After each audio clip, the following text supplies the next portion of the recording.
Hi dears, ഞാൻ അഞ്ജന. ഞാനൊരു software ഡെവലപ്പറാണ്. ഈ റീസെൻ്റ്ലിയാണ് എൻ്റെ മാരേജ് കഴിഞ്ഞത്.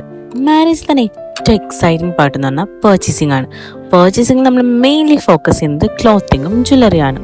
ക്ലോത്ത് പിന്നെ എനിക്ക് നോക്കേണ്ട ആവശ്യം വന്നില്ല, ബിക്കോസ് അത് ഗ്രൂം സൈഡായിരുന്നു.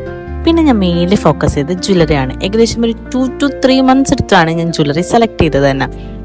ഞാൻ ഓൺലൈൻ സ്റ്റോഴ്സ് നോക്കി, ഓഫ്ലൈൻ സ്റ്റോഴ്സ് നോക്കി, റെൻ്റൽ ജ്വല്ലറി നോക്കി, അങ്ങനെ കുറേ നോക്കി.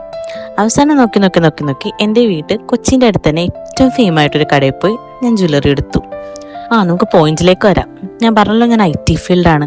IT ഫീൽഡ് ഇപ്പോൾ ഭയങ്കര ഡൗൺ ആണ്. എപ്പോൾ വേണേ ജോലി പോകും. സോ ഒരു ഇൻകം നമുക്ക് എന്തായാലും ആവശ്യമാണ്. സോ ഞാൻ വിചാരിച്ചു ഒരു ബിസിനസ് തുടങ്ങാം. ക്യാപിറ്റൽ വേണം, അതുകൊണ്ട് ജോലി കളയാനും പറ്റില്ല. സോ നമ്മളത് ഓൺലൈൻ ബിസിനസ് എന്നൊരു കോൺസെപ്റ്റിലേക്ക് എത്തി. പിന്നെ ഈ ജ്വല്ലറി നോക്കി എനിക്ക് ജ്വല്ലറിയെ പറ്റി കുറച്ചൊക്കെ കാര്യങ്ങൾ അറിയാവുന്നതുകൊണ്ടും നമ്മൾ സോർട്ട് ഔട്ട് ചെയ്തത് ജ്വല്ലറി ബിസിനസ്സാണ്. സോ ഞങ്ങൾ എങ്ങനെയാണ് ഈ കോൺസെപ്റ്റിലേക്ക് എത്തിയത്, എന്തൊക്കെ കാര്യങ്ങളാണ് ചെയ്തത്, ഏതൊക്കെ വെൻഡേഴ്സിനെ കണ്ടു, എല്ലാം ഞങ്ങൾ പാർട്ട് ബൈ പാർട്ടായിട്ട് ഇടുന്നതാണ്. എല്ലാവരും നമ്മുടെ ഡ്രീമിന് കൂടെ ഉണ്ടാവണം. എല്ലാവരുടെയും ബ്ലെസ്സിങ്സ് വേണം. And thank you all.